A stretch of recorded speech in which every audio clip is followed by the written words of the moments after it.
launching airstrikes into Syria, clearly in response to these Iranian proxies going after our military installations, 10 of them in Iraq, 4 of them in Syria, wounding 21 plus military members, some of those members, experiencing temporary brain injuries. What do you think of what happened tonight? Yeah, Trace, great to be with you. I haven't spent a lot of time in this region.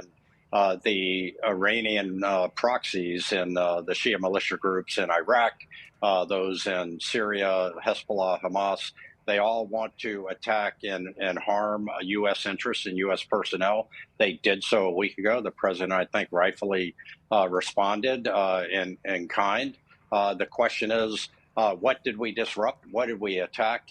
Did we disrupt their capability to continue to attack our personnel in the region? Iran is behind this. The administration's been very slow to acknowledge that Iran is behind this. I think today with Kirby's press conference and other comments made by the administration, they're coming to the realization that they can't have it both ways by appeasing Iran and helping Israel defend itself and protecting U.S. soldiers, sailors, airmen, and Marines in the Middle East. So I think this was a necessary step. It is part, and you're right, it's going to be conflated with, the average Joe Lunchpail in the Middle East there is going to say, well, this is the United States coming in to help Israel, because it does have that sort of tangential effect of separating forces from being able to attack into the Golan in Israel.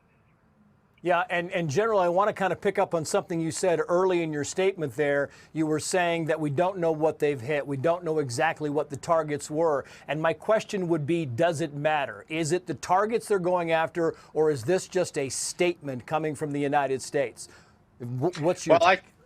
Yeah, Trace, I think it does matter. I think, the Shia militia groups that have attacked our troops, we want to degrade. First and foremost, the responsibility is to protect our soldiers, sailors, airmen, Marines, and our bases and our property in that area. And so we want to do that. We want to disrupt their capability.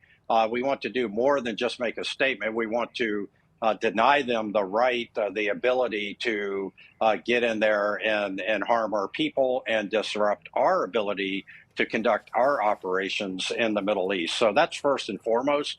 Now, I'm assuming that these were well designated targets, well-placed targets, and that we had some effect. I mean, our Air Force, Navy, et cetera, are very good at doing this kind of thing. When they fly and target, our targeting cells are very good, and very proud of the men and women that have conducted these operations.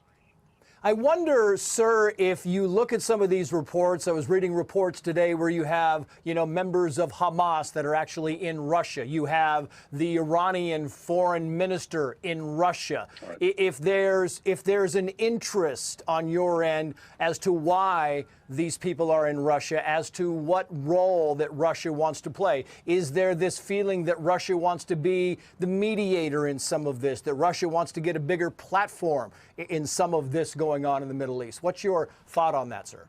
Yeah, Trace, I don't think Russia wants to mediate. I think they want to help drive the United States out of the Middle East. I think they want to inflict pain on the United States and Israel by extension. This is all about Iran's influence. Iran is providing drones and other munitions to Russia. There's an alliance. What this administration has allowed to happen is this alliance between China, Iran, and Russia, and even North Korea, less of a factor here, to ossify and come into a very crystal clear existence where they are supporting one another. And so Russia's best interests, their self-interests, are best served by the United States getting a black eye here. And so they're gonna do whatever they can to help that happen, because we are doing that to them in Ukraine. And so this is geopolitics, and realpolitik at its finest.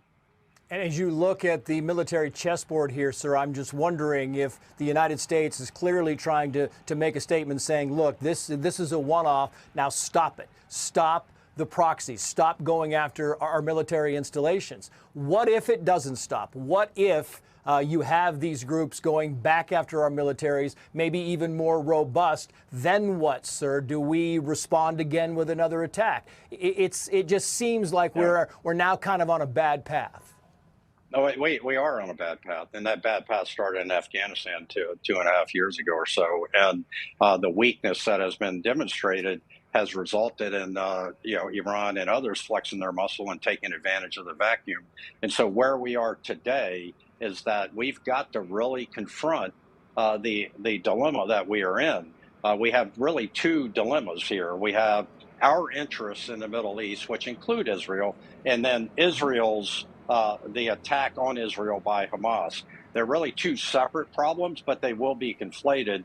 And the real issue is, if we push on Iran Russia then and China then perhaps get involved, and now we're talking not just Israel, Hamas, Gaza. We're talking regional, perhaps global conflict with multiple nuclear nations involved.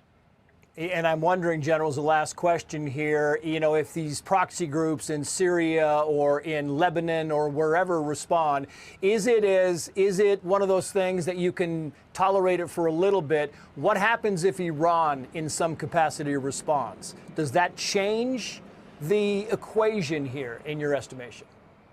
Well, I think Iran has been covertly involved. They trained Hamas before the Hamas invasion of Israel. They've supplied all the weapons. We know this.